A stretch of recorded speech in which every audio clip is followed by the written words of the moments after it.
नमो रिहंताणं नमो सिद्धाणं नमो आयर्याणं नमो उवज्जायाणं नमो लोये सव्वसाहुनि हे सो पंचन मुक्कारो सव्वपावपणासनो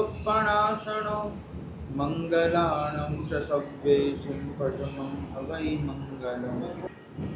श्रावक धर्म એની પ્રરૂપણા આટલી જરૂરી કેમ બની છે?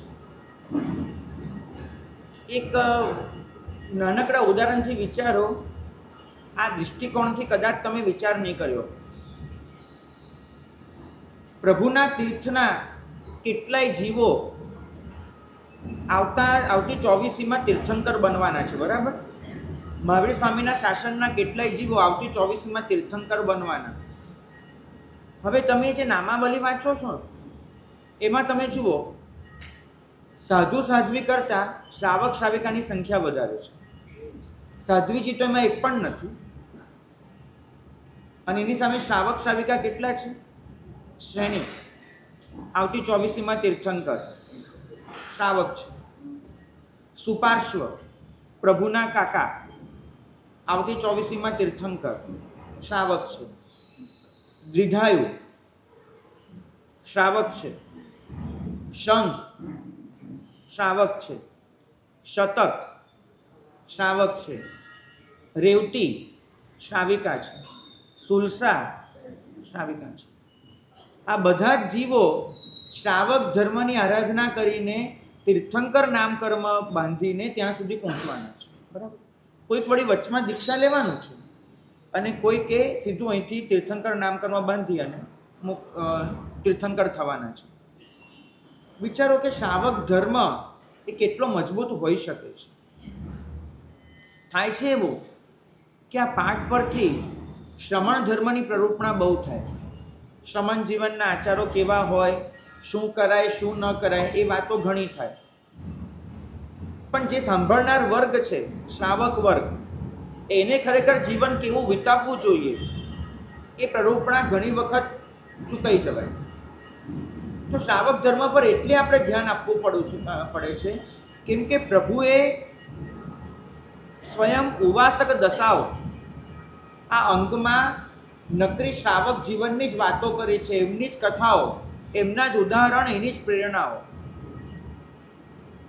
એક જ વસ્તુ તમને સમગ્ર ઉવાસક દશાઓમાંથી જડે છે કે ગૃહસ્થનું ચારિત્ર કેવું હોય અને ગૃહસ્થની અધ્યાત્મમૂલક સાધના કેવી, અને આ ચારિત્ર, આ સાધના એને લક્ષ્યમાં રાખી અને સમગ્ર ઉવાસક દશાઓ ચાલે છે.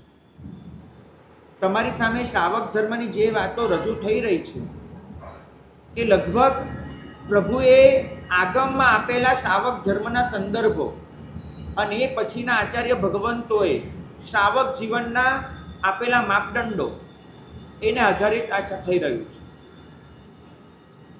પ્રભુએ કીધું કે જ્યાં સુધી સમ્યક દૃષ્ટિકોણ નહીં આવે ત્યાં સુધી શ્રાવક જીવન શક્ય નથી. કેમ કે જેવી દૃષ્ટિ છે એવી સૃષ્ટિ છે. તમારી બધાની ભૂલ એ થાય છે કે જ્યારે તમારી સાથે કંઈ પણ બને છે ત્યારે તમે એમ કહેતા હો છો કે મારી સાથે આ બન્યું માટે મને ક્રોધ આવ્યો, માટે મને આમ થયું. તમારી દૃષ્ટિ માટે તમે સૃષ્ટિનો વાંક કાઢો છો. જ્યારે પ્રભુ કહે છે કે દૃષ્ટિ માટે સૃષ્ટિ જવાબદાર નથી, જેવી દૃષ્ટિ છે એવી સૃષ્ટિ છે. એક બહુ જ સરસ કથા આપવામાં આવી છે આ સંદર્ભે. એક આદિવાસી જે ગામમાં રહેતો હતો, એ ગામમાં એક પણ દર્પણ નહીં. એ ગામવાળાને દર્પણ જેવી વસ્તુ આ દુનિયામાં હોય છે એનો ખ્યાલ જ નથી. આજે પણ એવી કેટલીય પ્રજાતિ છે કે જે પ્રજાતિમાં દર્પણ જેવી કોઈ વસ્તુ હોતી નથી.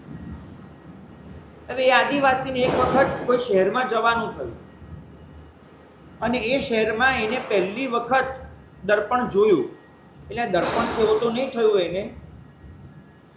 એને કોઈકને કીધું બહાર આવીને કે આ ઘરમાં તો 2 માણસ છે. એટલે બીજાએ કીધું કયો? તો હું અંદર ગયો તો હું એક અને બીજો એક. તમે કહેતા હતા ને કે આ ઘરમાં તું એકલો જ છે, પણ હું એકલો નથી, 2 માણસ છે. પહેલા લોકોને સમજાવ્યું કે ભાઈ આ તું જ છે, આ દર્પણ એ તું જ છે. પેલા આદિવાસીને તેવો આશ્ચર્ય થયું કે જિંદગીમાં પહેલી વાર એને પોતાની જાતને જોઈતી. બાકી એને હજુ સુધી આદમકદનું દર્પણ હતું, પોતાની આખી જાત આજ સુધી જોઈ નહોતી. તેને ખૂબ આનંદ થયો કે હું આવો દેખાઉં છું, આવું આમ કેમ. તો એને ત્યાં આગળ બહુ સારા કામ કર્યા અને પેલા લોકોએ જ્યારે કીધું કે ભાઈ તારું મહેનતાણું, તે કીધું મારે કાંઈ જોઈતું નથી, મને આ દર્પણ આપ્યું. તો ભાઈ ઉચકીને દર્પણ લઈ આવ્યો પોતાને ત્યાં. હવે એને મન થયું કે એની પત્ની આદિવાસી એને કોઈ રીતે આમ સરપ્રાઈઝ આપવી છે, આશ્ચર્યચકિત કરી દેવી છે. એટલે એને એવું કર્યું કે એ લોકો સામાન્ય રીતે બહાર ખાટલો નાખીને સૂતા હોય. તો રાત્રે બધા બહાર સૂતા હતા ત્યારે ભાઈ અંદર જઈ અને ઝૂંપડીમાં દર્પણ મૂકી આવ્યો, લગાડી દીધું અને પછી આવીને સૂઈ ગયો. અને સવારના પોરમાં 6:30 વાગે અચાનક રડારોડ અને રડારોડમાં એને ઉઠી જવાનું થયું. ચીસાચીસ સિવાય કાંઈ ચાલતું નહોતું. એની પત્ની હતી જોર જોરથી ચીસો પાડી રહી હતી અને એની સાસુ એટલે કે આ આદિવાસીની માતા એને ઝંઝોડીને જગાડી રહી હતી. અને ચીસ એક જ હતી કે તમારો દીકરો નગરમાં ગયો અને બીજી લઈને આવ્યો. બરાબર, એ નગરમાં ગયો અને બીજી લઈ આવ્યો. એટલે પેલાને કંઈ સમજણ ન પડી, ઓલી માને ન પડી. થયું શું? તો ઓલી સવારે વહેલી ઉઠીને ઘરમાં ગઈ હશે અને પેલું દર્પણ જોયું. આજ સુધી એને તો ખબર જ નથી કે હું આ દેખાઉં છું. એટલે એને તો એક જ કામ કર્યું કે એને જ દેખાયું કે કોઈ આદિવાસી સ્ત્રી ઊભી છે, અમારે પતિ બીજીને લઈ આવ્યો. એને ખબર નથી આ હું છું. તો ચીસો પર ચીસો, સાસુમાને ઉઠાડે કે તમારો દીકરો જો કેવા કામ કરે છે, આમ છે તેમ છે. સાસુમાં ઉઠ્યા અને એને સાંભળ્યું ક્યાં છે પણ બીજી દેખાય તો ખરી. તો કે ચલો અંદર ઝૂંપડીમાં રાખી છે, બહાર નથી કાઢીએ, અંદર જાઓ અને જુઓ. સાસુમાં અંદર ગયા, અંદર જઈને જોયું, બધું કર્યું. બહાર આવીને દીકરાને 2 સપાટા લગાવી નાખ્યા જોરથી. દીકરો કે પણ છે શું પણ ભલે આપણે ત્યાં છે ને વાંધો એ નથી હોતો તો બીજી પરણીને લાવે, પણ ઘરડી શેની લઈ આવ્યો? એ તો કે મને લાવ્યો તો ઘરડી કેમ લાવ્યો ભાઈ? હવે આ કેવી વસ્તુ છે કે જ્યાં સુધી માણસને ઓળખાણ નહીં થાય ત્યાં સુધી એ દર્પણને દર્પણ તરીકે નહીં જુએ, મારી જાતનું પ્રતિબિંબ છે નહીં જુએ, ત્યાં સુધી હંમેશા કંઈક ને કંઈક ઊંધા જ વિચાર કરશે. તો જેવી દૃષ્ટિ છે એવી સૃષ્ટિ છે, સૃષ્ટિ છે એવી દૃષ્ટિ નથી. શ્રાવકે પહેલાં પોતાનો દૃષ્ટિકોણ ચોખ્ખો કરવો પડે અને એ જો ચોખ્ખો થાય તો જ એ આ સંસારમાં કેમ જીવવું, અધ્યાત્મમૂલક સાધના કેમ પ્રવર્તાવવી અને ધર્મમય જીવન કેમ વ્યતીત કરવું એનો પારમાર્થિક ખ્યાલ મેળવી શકે. પ્રભુ આગળ જ્યારે કોઈક શ્રાવક આવ્યું છે અને એને પ્રભુને પૂછ્યું છે કે પ્રભુ ધારો કે પાપ થઈ ગયું તો શું થાય? અને પ્રભુએ એના જવાબમાં એક આર્તનાદ પ્રગટ કર્યો છે. આપણી ભાષામાં કહું છું, એમને કીધું કે ભાઈ કાલમ સંખ્યાયમ, એક વખત દુર્ગતિના ચક્કરમાં નીકળી ગયો, સંખ્યાતીત કાળ, તારે દુર્ગતિમાં જ ફરવું પડશે. કાલમ સંખ્યાયમ, કાલમ સંખિત જ સંનિયમ. ભાગ્યશાળી એ કાળ કોઈ વાર સંખ્યાતો પણ હોઈ શકે અને કોઈ વાર અસંખ્યાતો પણ હોઈ શકે. અસંખ્યાથી ઉત્સર્પિણી અવસર્પિણી, તું ફસાઈ જઈશ. એકવાર પૃથ્વીકાયમાં ગયો, એકવાર અપકાયમાં ગયો અને કદાચ એ કર્મ વધી ગયું અને તારે નિગોદમાં જવું પડ્યું. કાલમ અનંત દુરંતમ, અનંત અનંત કાળ ત્યારે એમાં જ રહેવું પડશે. ચેતવું હોય તો અત્યારે ચેતી જાય. શ્રાવક એ હંમેશા પ્રભુના વચનને યાદ રાખે કે કાલમ સંખ્યાયમ. આ એ જગ્યાએ તમે બેઠા છો કે જ્યાં રહીને તમે હવે પછીનો અનંતો કાળ નક્કી કરી શકો છો. તમે એ જગ્યાએ બેઠા છો જ્યાં ભૂતકાળના અનંત કાળને ચોખ્ખો કરી શકો છો. આમ અનંત ચોખ્ખું થઈ શકે છે, આમ અનંત નક્કી થઈ શકે છે. જવાબદારી તમારી છે. ભાગ્યશાળી એક મંત્રીની વાત આવે છે. મંત્રી આ સૃષ્ટિને બરાબર જાણી ચૂક્યો છે અને પ્રભુના સિદ્ધાંતને સમજી ચૂક્યો છે. થાય છે એવું કે એ મંત્રી આગળ કોઈ પણ વસ્તુ મૂકવામાં આવે, શું સારી શું ખરાબ, ક્યારે એના ચહેરાની રેખા ન બદલાય. એ સ્વસ્થનો સ્વસ્થ હોય, અને જ્યારે એને બહુ જ પૂછવામાં આવે ત્યારે મંત્રી એક જ જવાબ આપે, પૂતગલ છે. બસ આ જવાબ એનો હોય, પૂતગલ છે, પર્યાય છે, બોલી. અને રાજા એને ત્યાં એક દિવસ અદ્ભુત કપડું આવ્યું. કપડું એટલું અદ્ભુત હતું જે આપણે કલ્પસૂત્ર વગેરેમાં વર્ણન વાંચીએ એવું. અને કપડું રાજાએ રાજ દરબારમાં ફેલાવીને મૂકી દીધું, અને બધા અચંબિત થઈને રહી ગયા કે આવું કપડું આ દેવલોકમાં જ હોય, મનુષ્ય લોકમાં કેવી રીતે આવ્યું. અને બધાય કપડાને પોતાના વખાણ કરે, જુએ, રંગ, હાથ, એ બધું જ. પેલો મંત્રી શાંત બે, એક હરફ મોઢામાંથી ન નીકળે. અને રાજાને લાગી ગયું કે મારી કોઈ પણ વસ્તુ એની પ્રશંસાને ગમતી કેમ નથી. એને મંત્રીને કહ્યું, મંત્રી આ કપડું આટલા લોકોને કંઈ થાય, તમને કંઈ નથી થતું? પૂતગલ છે સાહેબ. અને રાજાના મગજમાં આ જવાબ એવો તો ઠોકાઈ ગયો. એને કીધું આ પૂતગલ હવે દેખાડી દેવું છે. રાજા નગરચર્યાએ નીકળ્યા છે, મંત્રી સાથે છે, અને નગરની બહાર એક ખાડ છે. ખાડમાં આખા નગરનું ગટરનું ગંદામાં ગંદુ પાણી, જે મળ મૂત્ર કચરાથી ભરેલું હોય, અને જ્યાંથી નીકળનાર કોઈએ પણ નાકે ડૂચો નાખવો પડે, નહીં તો ઉલટીઓ પર ઉલટી થઈ જાય એટલું ગંધાતું પાણી એ જમા થયેલું છે ત્યાં આગળ. ત્યાંથી બધા જ નીકળ્યા જેટલા પણ હતા, નાકે ડૂચો. મંત્રી સ્વસ્થ છે, ન ડૂચો ન કશું. રાજાએ કીધું, મંત્રી નાક બહેરું થઈ ગયું કે શું? લોકોના કાન થતા હશે, નાક બી બહેરું છે. સાહેબ પૂતગલ છે. પેલું કપડું પૂતગલ, આ પૂતગલ. રાજાએ કીધું, મંત્રી એક વાત નક્કી માનજો કે જૈન શ્રાવકો એ ધર્મિષ્ઠ હોય એ ખબર હતી, પણ એ લોકોની બેવકૂફી એ આ હદ સુધી પહોંચતી હશે ખબર નહીં હતી. તમે જૈનો આવું જ શીખ્યા છો? કોઈ સારી વસ્તુ સારી ન લાગે ને ખરાબ વસ્તુ ખરાબ ન લાગે. તમારી પાસે કોઈ બુદ્ધિ જેવું હોતું જ નથી. અને આ વાત એટલી બધી અંદર લાગી ગઈ પેલા મંત્રીને. મંત્રી કે મહારાજ એક કામ કરો ને, થોડો સમય આપો. ઠીક છે. રાજા તો નીકળી ગયા. રાજાને કેવું એકવાર સંભળાવી દીધું એટલે પૂરું થઈ ગયું. અને કદાચ તમારામાંથી કથા કોઈએ સાંભળી હોય તો, મંત્રી છે એને પોતાના સેવકો પાસે ખાડ કૂવાનું પાણી મંગાવ્યું. નવા ઘડા લીધા, 7 ઘડા ભરી અને પાણી મંગાવ્યું. એ પાણીને 7 દિવસ સુધી ઠરવા દીધું. કચરો બધો જ નીચે બેસી ગયો, પણ પાણી કંઈ મલિન ઓછું ન થાય, એ તો મલિન જ દેખાય. પણ એ પાણીને તારવી લીધું. તારવીને બીજા નવા 7 ઘડામાં ભર્યું. અને એમ કરતા કરતા કરતા છેલ્લે 1 ઘડો પાણી બચ્યું, જેમાં ફટકડી, ઇલાયચી બધું નાખી અને એને એકદમ ચોખ્ખું કરવામાં આવ્યું હતું. છેલ્લે 1 ઘડો જે પાણી બચ્યું એ પાણીમાં તજ, લવિંગ, સુગંધ બધું ઉમેરી અને પાણી તૈયાર કર્યું. રાજાને ઘરે જમવા માટે આમંત્રણ આપ્યું. અને રાજા જમવા બેઠો ત્યારે પેલો પાણીનો ગ્લાસ એને પીરસ્યો. અને રાજાએ સૌથી પહેલું જ્યાં પાણી વાપર્યું, મંત્રીને કીધું કે આજે બધું જ ખાવાનું એક બાજુ, મને કશું ખાવું જ નથી. તું મને આ પાણી આપ. બરાબર, આવું પાણી ક્યાં મળે છે એ મને સરનામું આપ. બીજું બધું તો બરાબર, મને મહેલમાં આવું પાણી પીવા મળ્યું નથી, મને આ પાણી પીવું છે. મંત્રીએ શાંતિથી પીવા દીધું. છેલ્લે કીધું, મહારાજ પૂતગલ છે. ક્યાં મળે આ? કે બહારની ખાડમાં. આ પાણી છે ને બહારની ખાડમાં મળે. રાજા કે મને ખાડનું પાણી મંગાવ્યું. મંત્રી કે મહારાજ પાણી તો પાણી હોય છે, મલિન હોય તો નથી પીવાતું, પવિત્ર હોય તો પીવાય છે. પણ આ બધી પૂતગલની રમત છે.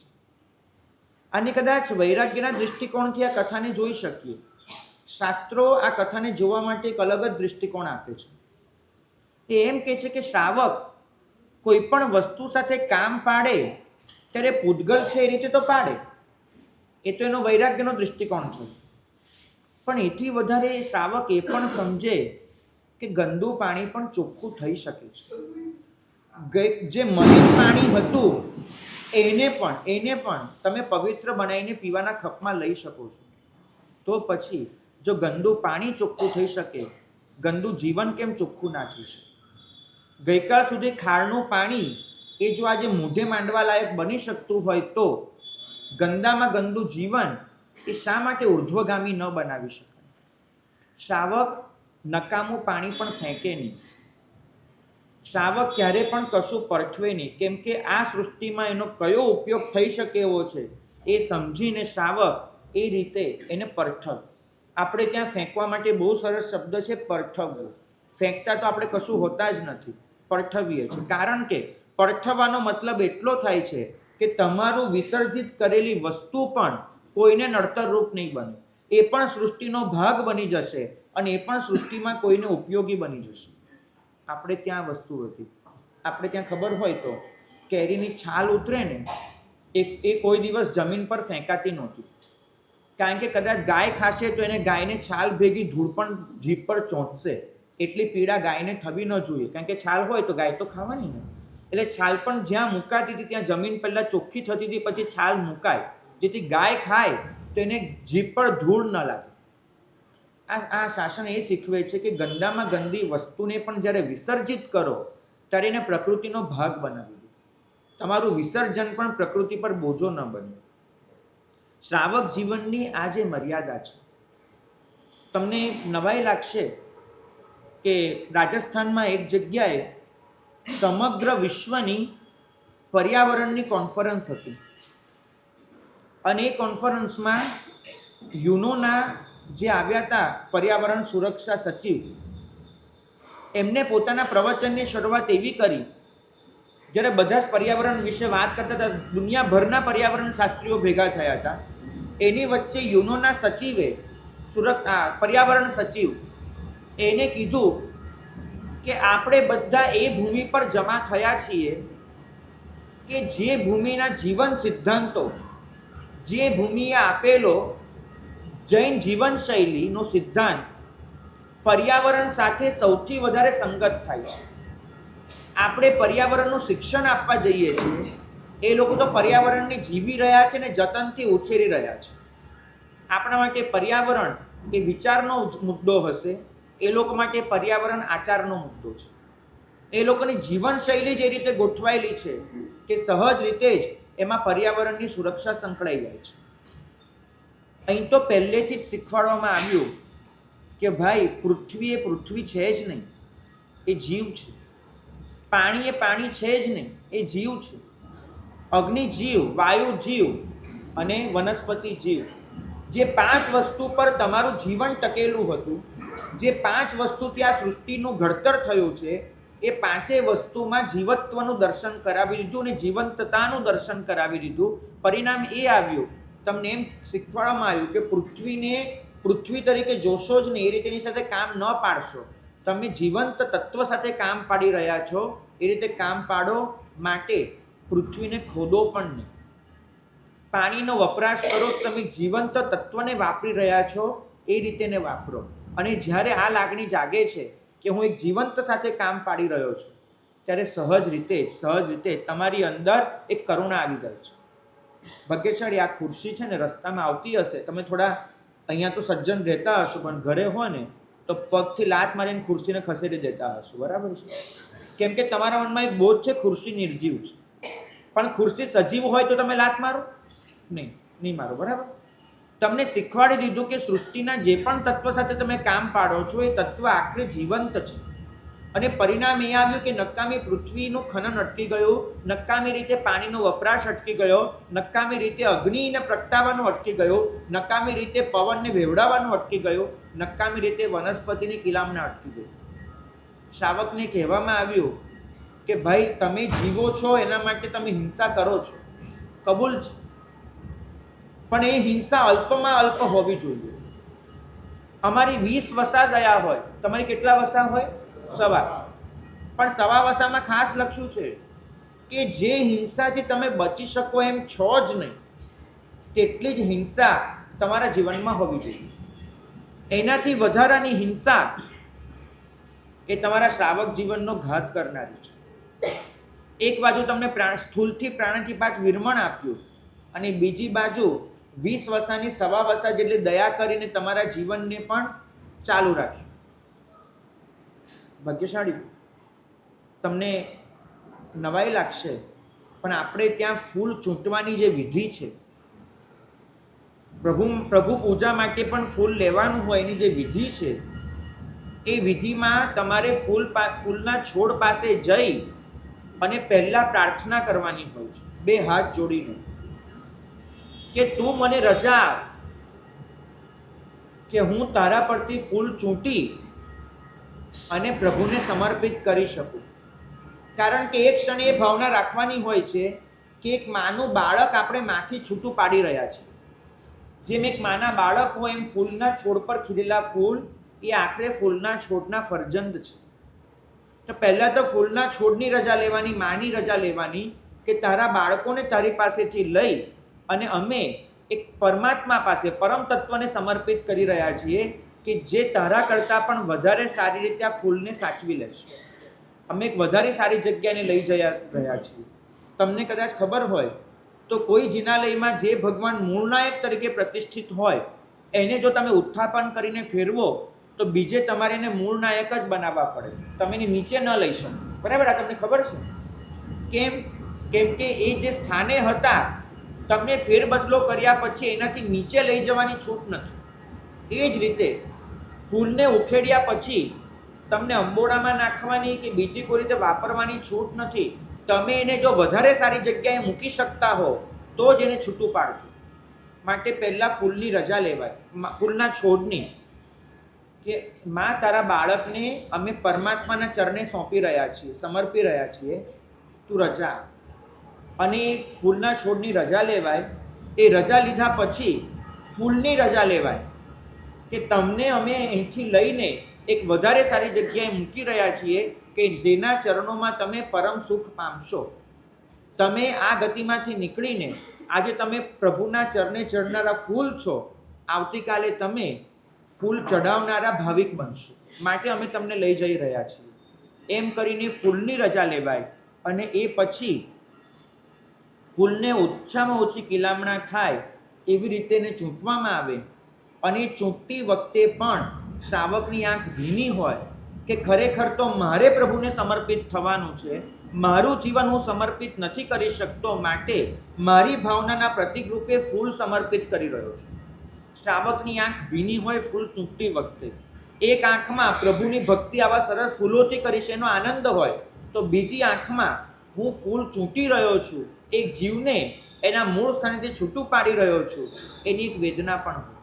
અને શ્રાવક એ ફૂલને ગ્રહણ કરે 2 હાથમાં, એને સહેજ પણ દબાવવા ન દે, એને સહેજ પણ કિલામણા થવા ન દે. માટે આપણે ત્યાં પ્લાસ્ટિકની કોથળીમાં ફૂલ લઈ ન જવાય, ચંગેરિકામાં લઈ જવાય. બરાબર છે? અને ચંગેરિકામાં ફૂલ એકબીજા સાથે એક સૌહાર્દ અનુભવતા હોય. એમાં પણ નિયમો લખ્યા છે બૃહત્કલ્પ જેવા આગમોમાં કે ઉષ્ણ યોની પુષ્પ અને શીત યોની પુષ્પ બંનેને ભેગા ન કરાય. અમુક ફૂલના શરીર ગરમ હોય, અમુક ફૂલના શરીર ઠંડા હોય. કોઈને તમારે પાણી છાંટીને રાખવાના હોય, કોઈને પાણી છાંટ્યા વગર રાખવાના હોય. અને બંને ફૂલને જ્યારે ચઢાવો ત્યાં સુધી એ ધ્યાન રાખવાનું કે બંને ફૂલ એકબીજાના વિરોધી તત્વ ન ધરાવતા હોય, કેમ કે એની કિલામણા ન થાય એનું ધ્યાન પણ આપણે રાખવાનું છે. ભાગ્યશાળી, તમને કદાચ ખબર હોય તો શ્રાવકો વેઢ પહેરતા હતા. અણીદાર નંગ હોય એને વેઢ કહેવાય. વેઢ એટલે જેમાં ઉપર જે નંગ જડેલું હોય એ અણીદાર હોય. બરાબર? અને અણીદાર વેઢ કેમ પહેરતા હતા? કેમ કે ફૂલનું ડોક મરડીને છૂટી ન પડાય. તમે લોકો જ્યારે ફૂલ ચૂંટો ને ત્યારે આમ આખી ડોક મરડો, બહુ કિલામણા થાય.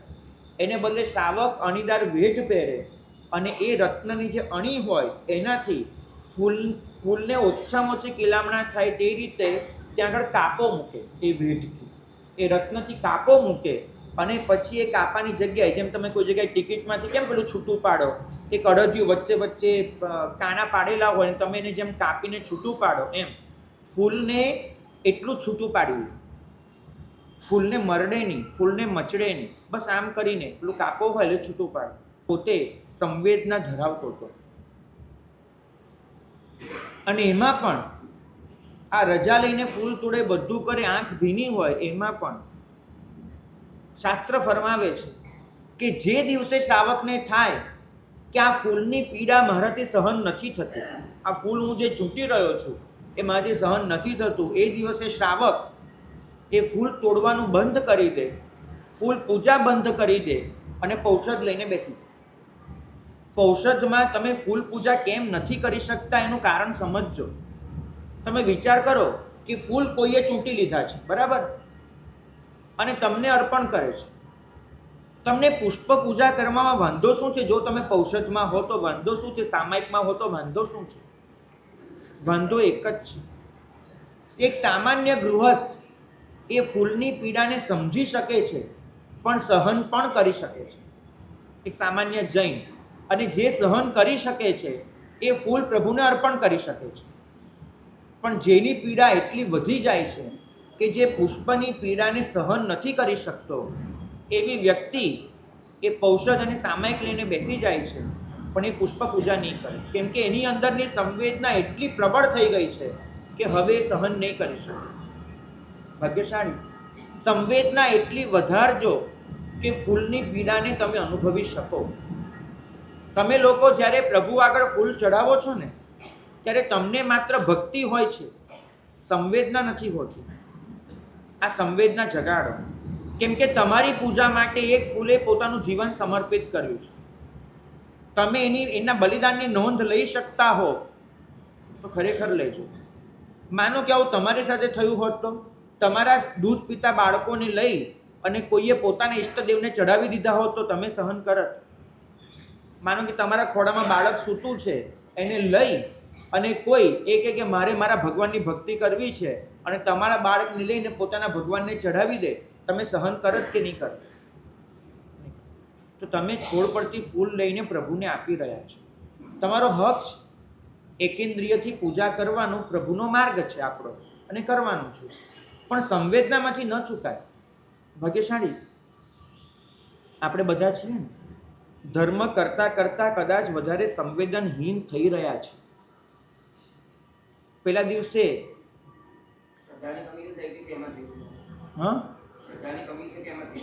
શ્રદ્ધાની કમી કરતા સંવેદનાની કમી છે. તમે ધર્મને માત્ર નિયમ અને ક્રિયા સાથે જોડી દીધો, સંવેદના સહાનુભૂતિ પ્રગટાવી નથી. પેલા દિવસે અહીંયા તીજય પહોતનું અનુષ્ઠાન રાખેલું, અભિષેક રાખેલા. એ અભિષેકમાં જે શ્રાવકો શ્રાવિકાઓ અભિષેક કરવા આવે ખુલ્લા પગ હતા અને એ પગ ફૂલ પર પડે, કોઈને કંઈ વાંધો જ નહોતો આવું, કોઈને કંઈ સંવેદના અનુભવાતી જ નહોતી. અરે કેવી રીતે બને આવું? તમારો પગ ફૂલ પર પડે, તમને બોધ તો થાય જ કે મારા પગ નીચે કશુંક આવ્યું. એ સમયે તમારી સંવેદના ક્યાં જાય? આટલા સંવેદનહીન કેવી રીતે બની શકો?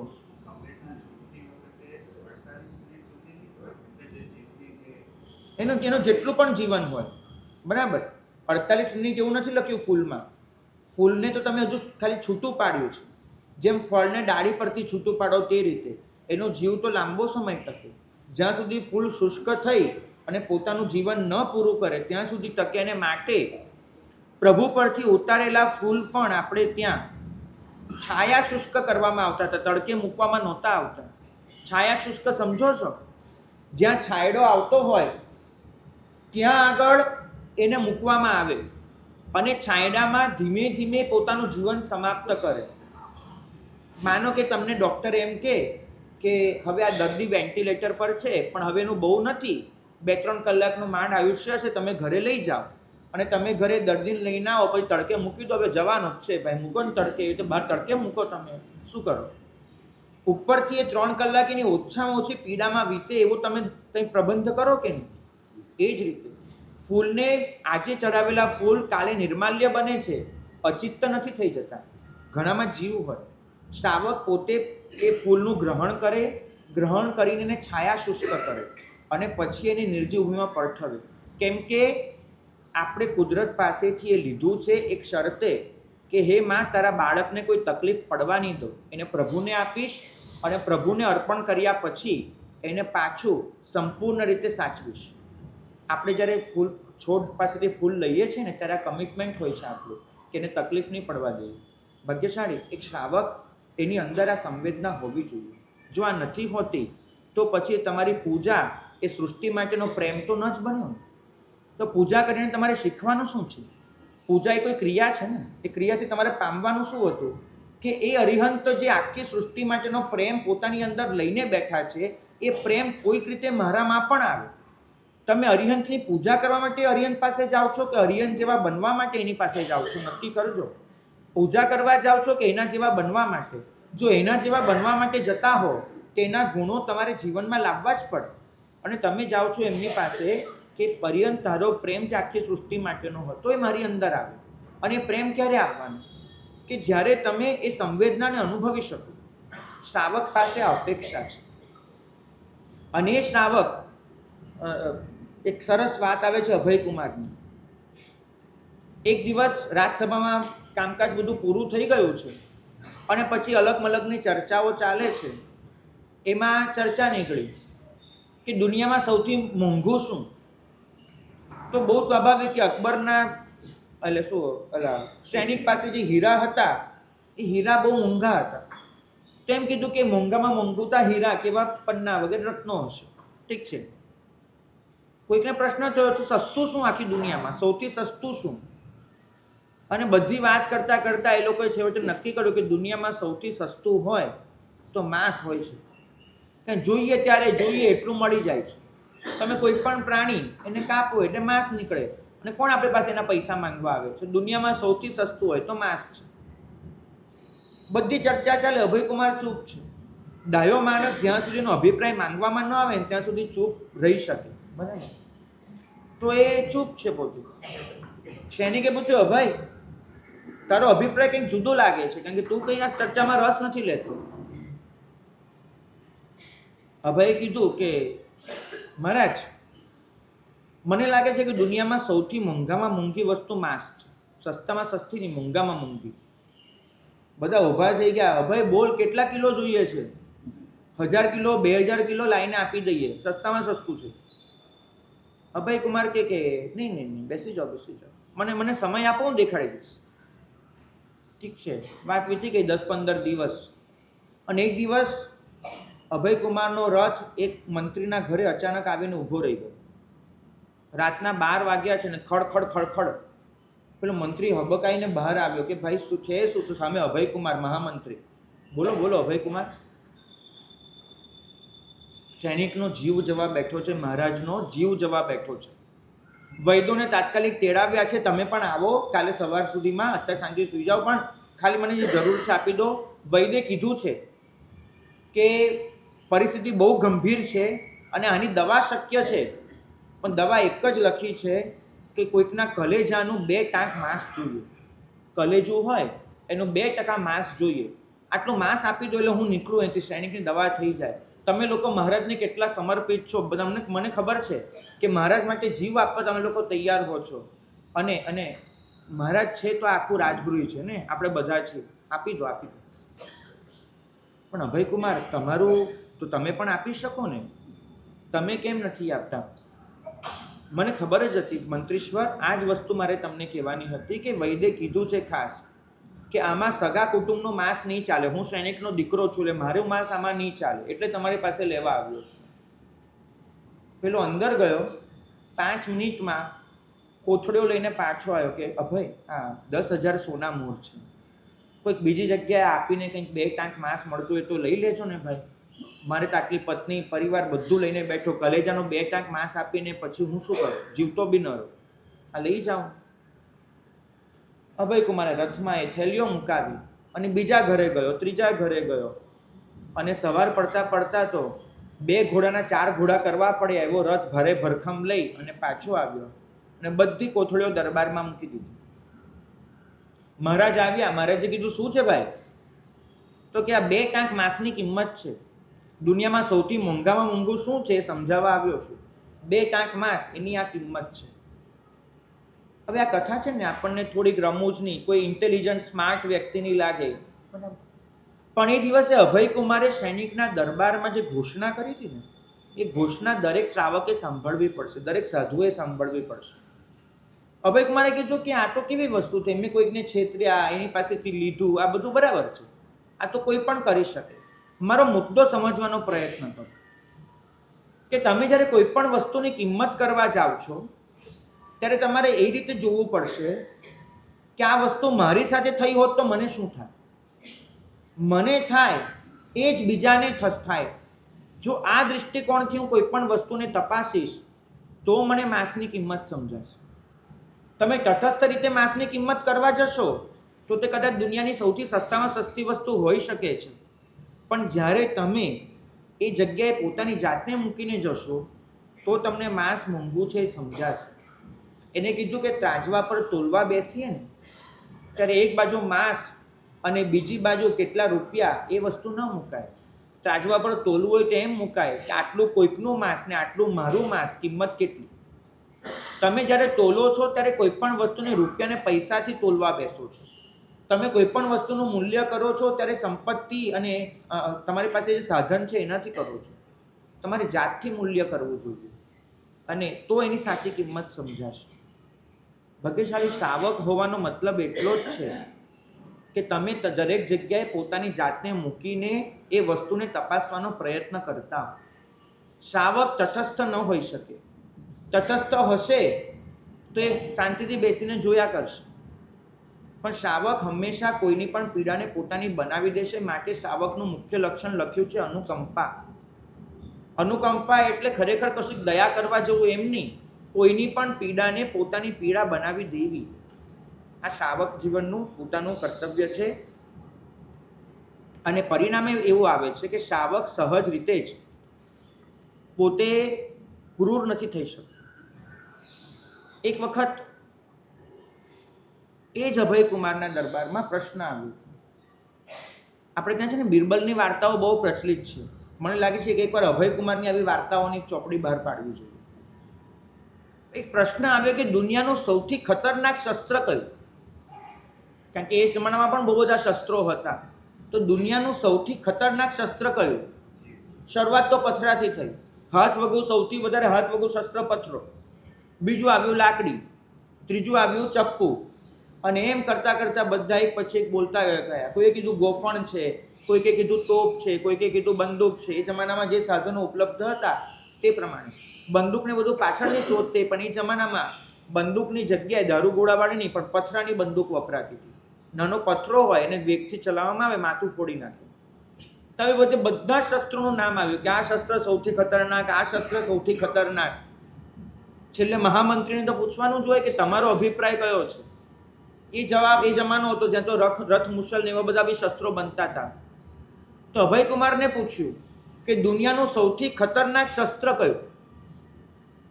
અભયકુમારે કયો જવાબ આપ્યો તો ખબર છે કોઈને? અહીંયા જો કોઈને ખબર હોય તો.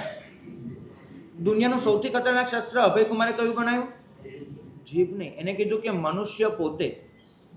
દુનિયાનું સૌથી ખતરનાક શસ્ત્ર છે મનુષ્ય પોતે. કેમ કે જ્યાં પથરો તો બિચારો શાંતિથી પડ્યો હોય છે, લાકડી એક બાજુ પડી હોય છે, બંદૂક લટકતી હોય છે, તલવાર કેડ પર હોય છે, તોપ એના ખાનામાં પડી હોય છે, બધું એની જગ્યાએ હોય છે, ત્યાં સુધી સૃષ્ટિ સલામત છે. ખતરનાક બને છે મનુષ્ય. ક્રૂરતા જન્મે છે મનુષ્યના મનમાં અને માટે દરેક પદાર્થ એ શસ્ત્ર બની જાય છે. જ્યાં સુધી મનુષ્યનો વપરાશ નથી કરતો ત્યાં સુધી શસ્ત્ર નથી, માત્ર એક પદાર્થ છે, એક વસ્તુ છે. પણ જ્યાં એ વસ્તુ મનુષ્યના હાથમાં આવે છે, રસ્તે પડેલો પથરો એ શસ્ત્ર બની જાય છે, ઊભી રહેલી લાકડી એ શસ્ત્ર બની જાય છે, ટીંગાતી તલવાર એ શસ્ત્ર બની જાય છે. કેમ કે શસ્ત્ર ખરેખર મનુષ્યનું મન છે. પ્રભુ જ્યારે કહે છે ને કે અસ્થિ સત્થમ પરેણ પરમ, પ્રભુએ કીધું છે કે એક મનુષ્ય જ્યારે પોતે શસ્ત્ર બની જાય છે પછી એની કોઈ સીમા નથી હોતી. એ અનંતનો ઘાત કરે ત્યાં સુધી પહોંચી શકે છે. કેમ કે મનુષ્ય પોતે શસ્ત્ર છે. દુનિયામાં આજ સુધી એવું શસ્ત્ર નથી શોધાયું કે જે મનુષ્ય જેટલું ખતરનાક. કેમ કે મનુષ્ય જ્યારે શસ્ત્ર બને છે ત્યારે એના હાથમાં સૃષ્ટિ બિલકુલ સલામત નથી હોતી. ભાગ્યશાળી શ્રાવક એ પોતાની ક્રૂરતાની નીચોવીને દૂર કરતો. શ્રાવક એટલું વિચારે કે ક્રૂરતાનો વિલય કરવો અને કરુણાનું જાગરણ કરવું એ જ મારું શ્રાવકપણું છે. રાતની રાતો શ્રાવક પસાર કરે. પ્રભુએ કહ્યું કે શ્રાવક છે એની ઊંઘ ઉડી જાય તો પછી એ પાછો સૂવાનો પ્રયત્ન ન કરે. ઊંઘ ઉડી ગઈ તો પછી એ પાછો સૂવાનો પ્રયત્ન ન કરે. સહજ રીતે ઊંઘ આવી જાય તો બરાબર છે, બાકી શ્રાવક હંમેશા ઊંઘ ઉડ્યા પછી ધર્મ જાગરિકા કરે. અને એ ધર્મ જાગરિકામાં પ્રભુએ જે અલગ અલગ જાતની બતાડી, એમાં એક દિવસ કીધું કે ધર્મ જાગરિકામાં શ્રાવક એ વિચારે કે મારી અંદર જે ક્રૂરતા પડી છે એનો વિલય કઈ રીતે કરું, મારી અંદર જે નાનકડી કરુણા છે એનું જાગરણ કઈ રીતે કરું. પ્રભુએ કહ્યું હતું કે કોઈને પણ સુખી કરવા આપણા હાથમાં નથી. હું ચાહું ગમે તેટલું કરું, હું કોઈને સુખી ન કરી શકું. કોઈને સુખી કરવા એ મારા હાથમાં નથી. મારા હાથમાં છે કોઈને પીડા ન આપવી. આ હું ચોક્કસ કરી શકું છું. કેમ કે સુખ તો કેવી બાબત છે, સામેવાળો અનુભવે તો અનુભવે, ન અનુભવે તો ન અનુભવે. બરાબર છે. ધારો કે હું તમને બોલાવું અને તમને કહું કે જો આ બધું તમને આપ્યું, નક્કી નથી કે તમને આનંદ થાય જ, એવું કંઈ નક્કી નથી હોતું. થાય પણ ખરું, ન પણ થાય. પણ કોઈને પીડા ન આપવી એ મારા હાથની વાત છે. પ્રભુએ કહ્યું કે પચખાણ એવું તો ન લઈ શકાય કે આખી દુનિયાને સુખી કરીશ. બરાબર. કોઈ દિવસ તમે એવું વ્રત સાંભળ્યું કે હું આખી દુનિયાને સુખી કરીશ, એવું વ્રત જોયું? નહીં. પણ વ્રત કયું આપ્યું? પ્રાણાતિપાત વિરમણ. હું કોઈને દુઃખી ન કરું, એ મારું વ્રત. કેમ કે સુખ આપવું કે ન આપવું એ મારા હાથની વાત નથી, પણ દુઃખ ન આપવું એ મારા હાથની વાત છે. માટે પ્રભુના દરેક વ્રત એ વિરમણ સ્વરૂપે છે. આ સૃષ્ટિમાં જેટલું પણ સત્ય છે એ બધું સત્ય હું ખુલ્લું ન કરી શકું. હું પોતે જ નગ્ન છું એ સત્ય છે, છતાંય કપડાં પહેરીને ઢાંકીને સત્યને ઢાંકીને ફરું છું. બરાબર. તો દુનિયાનું દરેક સત્ય ખુલ્લું નથી કરી શકાતું. માટે પ્રભુએ સાચું બોલવાનું વ્રત નથી આપ્યું. વ્રત કયું આપ્યું છે? જૂઠું ન બોલવું. કારણ કે દરેક સત્ય બોલવા જેવું હોતું નથી, પણ જૂઠ તો બિલકુલ બોલવા જેવું નથી હોતું. તો જૂઠું ન બોલવું એ વ્રત આપ્યું છે. સમજો ભાઈ, પ્રભુનો માર્ગ છે તમારી ક્રૂરતાનો વિલય કરવાનો. પ્રભુનો માર્ગ છે તમારી અંદર જે શસ્ત્ર પડ્યું છે એ શસ્ત્રને સમાપ્ત કરવાનું. પ્રભુનો માર્ગ છે તમારી અંદર કરુણાને જાગૃત કરવાનું. પ્રભુએ કહ્યું હતું કે આતંકવાદ હોય કે હિંસા હોય, બલિ હોય કે કોઈને અપાતી પીડા હોય, આખરે તો એ સમાપ્ત કરવાની જવાબદારી અને સમાપ્ત કરવાની તૈયારી અને સમાપ્ત કરવાની હેસિયત એક જ જણ પાસે છે, પોતાની.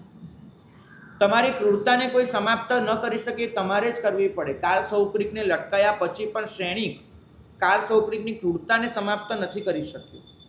500 પાડા બચાવી શકાય, બરાબર, ક્રૂરતાને સમાપ્ત કેવી રીતે કરશે? અને કદાચ એક વખત વિચાર એવો ન આવી જાય કે સૈનિકે શું કરવાનું હતું? તલવાર કાઢવાની હતી અને કાળ સૌપ્રિકનું ગળું પતાઈ નાખવાનું હતું. ગળું પતી ગયું. સૈનિકે જીવનમાં ઓછી હત્યાઓ કરી હતી, કેટલી કરી હતી? તે એકવાર કાળ સૌપ્રિકને પતાવી દેવાનો હતો. જે પતાવી દીધો હોત તો 500 પાડા બચી જાત કે નહીં? રોજના બચત કે નહીં? પ્રભુએ કીધું સૈનિક તો અહીંયા મારીશ તો નવા ભાવમાં જઈને 500 વધે. ક્રૂરતાને સમાપ્ત કરવી પડે છે, ક્રૂર વ્યક્તિને નહીં. તમે ક્રૂર વ્યક્તિને બાંધી શકો, ક્રૂર વ્યક્તિને હિંસાથી અટકાવી શકો, ક્રૂરતાને કોણ નીચવશે? એ તો તમારી સમજણથી જ નીચોવાશે. ભાગ્યશાળી હું જાણી જોઈને કોઈને હેરાન ન કરું એટલું તો શ્રાવકનું વ્રત અવશ્ય. તમે ઘર બાંધશો તો પણ હિંસા છે, અને તમે અગ્નિ પ્રગટાવશો તો પણ હિંસા છે. તમારા ઘરમાં 24 કલાક એક યા બીજા સ્વરૂપે હિંસા ચાલુ રહેવાની જ છે. કોઈ સવાલ નથી. બચવાનો એક જ રસ્તો છે કે તમારાથી થઈ શકે છે એટલી હિંસા ઓછી કરતા છે. અનિવાર્ય હિંસા તમારા જીવનમાં હોવાની જ છે, પણ જેની નિવારી શકાય એવી છે એટલી હિંસાથી પાછા ફરતા છે. શ્રાવક એને જ્યારે પૂછવામાં આવે કે તું શું પામ્યો છે, ત્યારે શ્રાવકનો જવાબ કેવો હોય? એ વખતના શ્રાવકોના જવાબ નોંધાયા છે. અયમ આવશો નિગ્ગંથે પાવયને અયમઠ્ઠે અયમ પરમઠ્ઠે શેષે અનઠ્ઠે. આ એ વખતની બોલીમાં શ્રાવકે બોલેલા શબ્દો છે. અન્ય ધર્મના સંન્યાસી મળે છે વાત એવી બની છે કે અન્ય ધર્મના સંન્યાસી એક શ્રાવકને ભેટે છે. શ્રાવક ક્યાંક જઈ રહ્યો છે કોઈ પાસે, અને શ્રાવકને રસ્તામાં ઊભા રહેવું પડે છે. પણ શ્રાવકના ચહેરા પર જે આભા છે, શ્રાવકના ચહેરા પર જે તેજ છે, શ્રાવકનું આખું અસ્તિત્વ જેમ એક ગૌરવાન્વિત છે. પેલો સંન્યાસી એને પૂછી લે છે કે ભાઈ આ શેનું તેજ, આટલી ગુરુર શેનું તારી અંદર? અને એ વખતે શ્રાવકના શબ્દો નીકળ્યા છે કે અયમ આવશો નિગંથે પાવયણે અયમઠ્ઠે. હું જે પામ્યો છું ને એના માટે એક જ શબ્દ વાપરી શકું, નિર્ગ્રંથ પ્રવચન મને મળ્યું છે. નિર્ગ્રંથ એટલે પ્રભુ, બરાબર, અને એમનું પ્રવચન એટલે એમની આજ્ઞા મને મળ્યું છે. દુનિયાનું સૌથી મોટું ધન, જેમ મીરાએ કહ્યું હતું રામ રતન ધન પાયો, મને રામનું નામ જડી ગયું મારા માટે સૌથી મોટું ધન. એવો જવાબ શ્રાવકે આપ્યો છે કે મને સૌથી મોટું ધન મળ્યું છે નિર્ગ્રંથ પ્રવચન. નિગંથે પાવયણે અયમઠ્ઠે. આ જ દુનિયાની સૌથી મોટી સાર્થકતા છે કે આ આજ્ઞાને પ્રાપ્ત કરી લેવી. આ દુનિયાની સૌથી મોટી સાર્થકતા છે. અને એ સાર્થકતા જો મારા જીવનમાં હોય તેનું એની ખુશી મને કેમ ન હોય? અયમ પરમઠ્ઠે. અને મને ખાતરી છે કે આજે તો આ દુનિયામાં સૌથી શ્રેષ્ઠ વસ્તુ છે જ, પણ ત્રિકાળમાં ભૂત ભવિષ્યમાં આનાથી વધારે કોઈ પણ સારી વસ્તુ હોઈ શકતી નથી. પ્રભુની આજ્ઞાથી ઉપર બીજું કશું જ આ શાસનમાં કે આ સૃષ્ટિમાં સંભવિત જ નથી. અયમ પરમઠ્ઠે શેષે અનઠ્ઠે. અને એ સિવાય જેટલું પણ છે એ બધું જ અનર્થ છે. એ મારો દાવો છે. ભાગ્યશાળી આ ગુરુર, આ સ્વાભિમાન એ જ તમને અધર્મથી બચાવી શકે, અને એ જ તમને પ્રભુના માર્ગ પર ચાલવા માટે પ્રેરિત કરી શકે. આજે તમે બધા અહીંયા આવો છો ને, સાચું કહું, કંઈક અંશે તમારી અંદર નિર્માલ્યપણું દેખાય છે. માફ કરજો, પણ નિર્માલ્યપણું દેખાય છે. તમારી અંદર જે ગૌરવ હોવું જોઈએ ને, હું પ્રભુની આજ્ઞા પામ્યો, આનાથી ઊંચું આ દુનિયામાં શું હોઈ શકે? બસ આ ગૌરવ તમારી અંદર છલકાતું નથી. એક શ્રાવક જ્યારે તિલક કરીને ફરતો હતો ને, ત્યારે તિલક એ સમ્રાટના પણ સમ્રાટ છે એવું ગુરુ એને આપતું હતું. એ પોતે ક્યાંય પણ જતો હતો, ફરીથી કહું છું, ગર્વ નહોતો કરતો, પણ ગૌરવથી રહેતો હતો. શ્રાવક ક્યારેય વિચારો નહોતો. શ્રાવક ઉત્સાહ અને ઉમંગથી ધબકતો હતો, કેમ કે મને પ્રભુનું પ્રવચન મળ્યું. આજે તમને જોઈ અને કોઈને પૂછવાનું મન થાય કે ભાઈ તમે શું પામ્યા, કદાચ નહીં મન થાય, કારણ કે તમારા ચહેરા પર એક તેજ નથી, આભા નથી. ચોક્કસ કાળા હોવું, ગોરા હોવું એ બધું કર્મના ખેલ હશે. તેજસ્વી હોવું તો અંદરનો ખેલ છે. ચામડીનો રંગ કોઈ પણ હોઈ શકે છે, તેજ તો તમારું મન તમને આપતું હોય છે. તો આ ભાવના ક્યારે જાગશે કે આ સૃષ્ટિમાં જે સૌથી શ્રેષ્ઠ છે એ મને મળ્યું છે? જો આ ભાવના જાગશે ને, તો પછી અમારે તમને ઘણું ઓછું શીખવાડવા આવવું પડશે. પ્રભુએ કહ્યું હતું ગૌતમ સ્વામીને, ગૌતમ સ્વામીએ પૂછ્યું કે સાહેબ, એક શ્રાવકને મારે પાપમાંથી બચાવી લેવો હોય તો પાપ તો અઢળક છે, હું એને કેવી રીતે બચાવું? એક શ્રાવકને મારે દોષોથી દૂર રાખવો હોય તેનો ઉપદેશ કયો આપો, કેમ કે દોષો કેટલા બધા છે. એક શ્રાવકને મારે ગુણ સંપદાથી સમૃદ્ધ કરવો હોય તો શું કરવું? ગુણો બી કેટલા બધા છે, કેટલો ઉપદેશ આપવાનો? પ્રભુએ કીધું ગૌતમ, એક જ કામ કરવાનું છે, શ્રાવકને બોધ કરાવી દે કે શ્રાવક છે, બસ. પછી તારે કાંઈ કરવું નહીં પડે. એને આટલો બોધ થઈ જશે કે હું શ્રાવક છું અને નિર્ગ્રંથ પ્રવચન એ મારું સૌથી મોટું ધન છે, હું શ્રી સંઘનો સભ્ય છું, બસ આટલો બોધ કરાવી દે, પછી બધું જ એની જાતે થઈ જશે.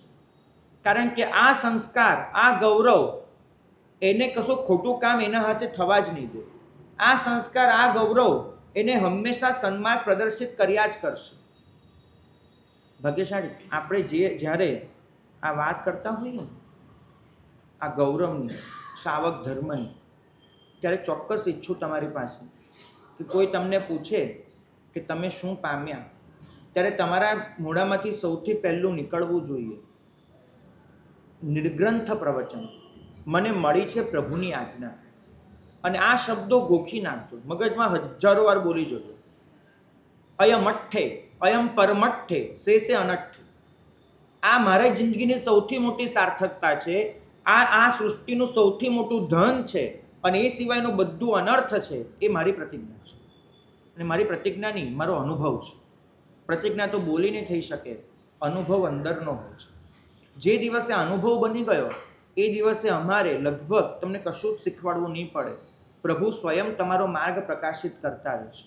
તમારા સંસ્કાર જ તમને દોરવણી આપ્યા કરશે. કારણ કે પ્રભુએ તો એક જ સિદ્ધાંત આપ્યો તો આપણા સૌને, અપદીવો ભવ. આ એક જ સિદ્ધાંત હતો. 24 કલાક તને માર્ગદર્શન આપે એવી એક જ વ્યક્તિ તારી પાસે છે, તું પોતે. કોઈ ગુરુ 24 કલાક તને માર્ગદર્શન આપી ન શકે. કોઈ પણ સજ્જન 24 કલાક તારી સાથે જીવી ન શકે. અહીં તો એક રાજા અને દીકરાની વાત આવે છે. રાજા પોતે દરિયા કિનારે ગયો છે. અરે દરિયા કિનારે રેતી છે, માટી છે. એ માટીમાં કોઈ છોકરો રમી રહ્યો છે. માટીના પૂતળા બનાવી રહ્યો છે, જાત જાતના ભીની માટીમાંથી. રાજા ત્યાંથી પસાર થાય છે, પેલાને જુએ છે. શું કરે છે? રાજા ખુલ્લું છે, બધાને દેખાયું છે માટીના પૂતળા બનાવું છે. શેના માટે? આ બનાવીને શું મળવાનું? હવે છોકરાનો જવાબ સાંભળજો. આ આગમિક કથા છે. માટીનું પૂતળું માટીના પૂતળા ન બનાવે તો બીજું શું બનાવે? તમે વિચાર કરો, એ 8 વર્ષનું બચ્ચું એમ કહે છે કે માટીનું પૂતળું માટીના પૂતળા ન બનાવે તો બીજું શું બનાવે? રાજાએ કીધું કે તારા મા બાપ? તો કે નથી, કોઈકના સહારે જીવું છું. તો કે ચલ મારી સાથે, મારે ત્યાં આવ. રાજા, મેં એક પ્રતિજ્ઞા કરી છે, એ પ્રતિજ્ઞા તમે પૂરી કરો તો જ હું તમારે ત્યાં આવું. મેં નક્કી કર્યું છે કે સહારો એનો લઈશ કે જે મારી આ 2 શરત પૂરી કરી આપે. તો રાજા કે કઈ શરત? તો કે પહેલી શરત કે 24 કલાક મારી સાથે ને સાથે રહેવાનું. 1 મિનિટ માટે મને છૂટો નહીં કરવાનો. આપણે 1 મિનિટ માટે અલગ ન હોઈ શકીએ. રાજા કે બીજી? તો કે હું ઊંઘી જાઉં ત્યારે પણ જાગતા રહેવાનું. હું ઊંઘું ત્યારે પણ જાગતા રહેવાનું. રાજા કે ન બને. 24 કલાક તારી સાથે ને સાથે રહેવાનું અને તું ઊંઘે ત્યારે પણ જાગતા રહેવાનું. કે રીતે માણસ છું?